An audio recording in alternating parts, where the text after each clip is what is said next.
could have never dreamt it. I could have never dreamt that it could be this big.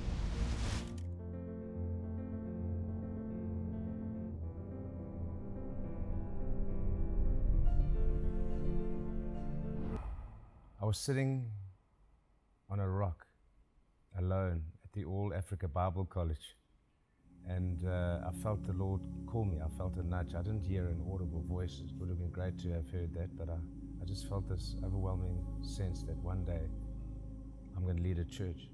And so there, I knew I was called to the ministry, and that was 10 years prior to us actually planting the church. And a friend said to me, why don't you come to Johannesburg?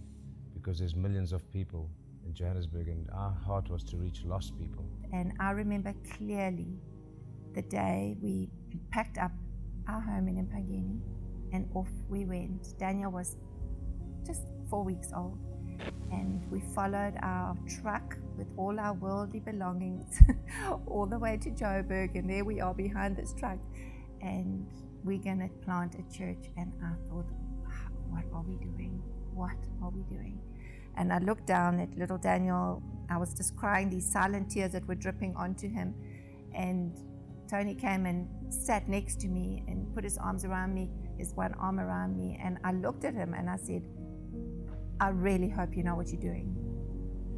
And he looked back at me and he flopped back on the bed and he says, I haven't got a clue.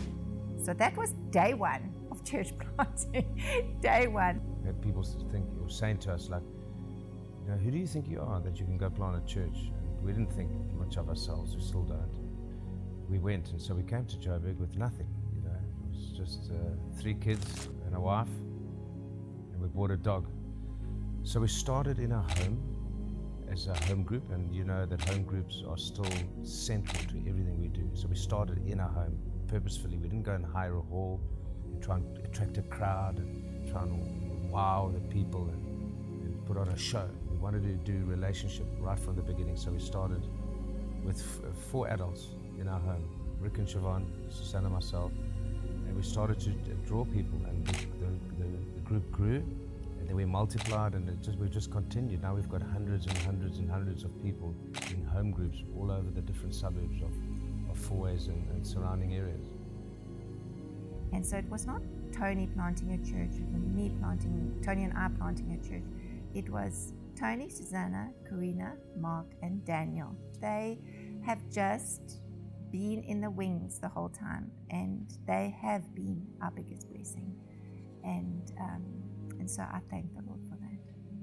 Susanne and I sit at home often, and we just say, we've got the most amazing people in the world. I actually believe that I lead the best church in the whole world, and our people serve. It's incredible. We have like between 50 and 70 people every Sunday serving in different ministry areas. And they do it for nothing. They do it because they love Jesus and they love the community, they love the church, and they are first class, most amazing people in the whole world. And I hope that I'm going to be in the same church with all of them till the day I die. But we make a big deal of baptism. That's where, you know, it's very easy for people to put up their hand and say, I follow Christ.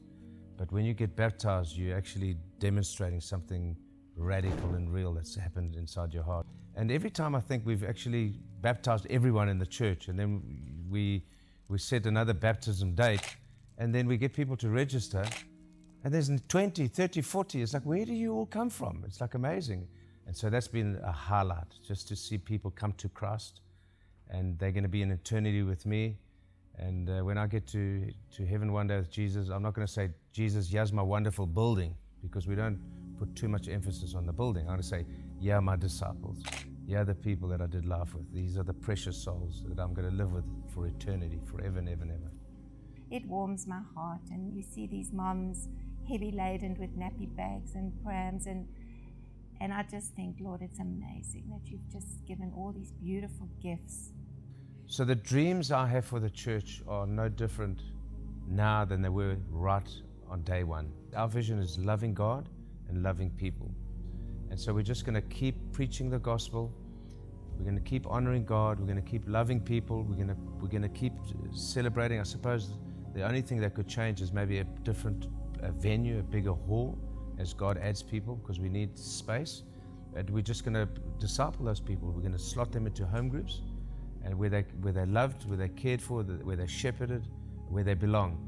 And we're just going to keep the same strategy. Sunday morning celebration, midweek home groups, and that's the vision we've had from day one. We're going to continue the same vision till I hand over the baton to whoever God raises up. And I will hopefully still be in the church and hopefully still be useful. Otherwise I'll go retire on my yacht.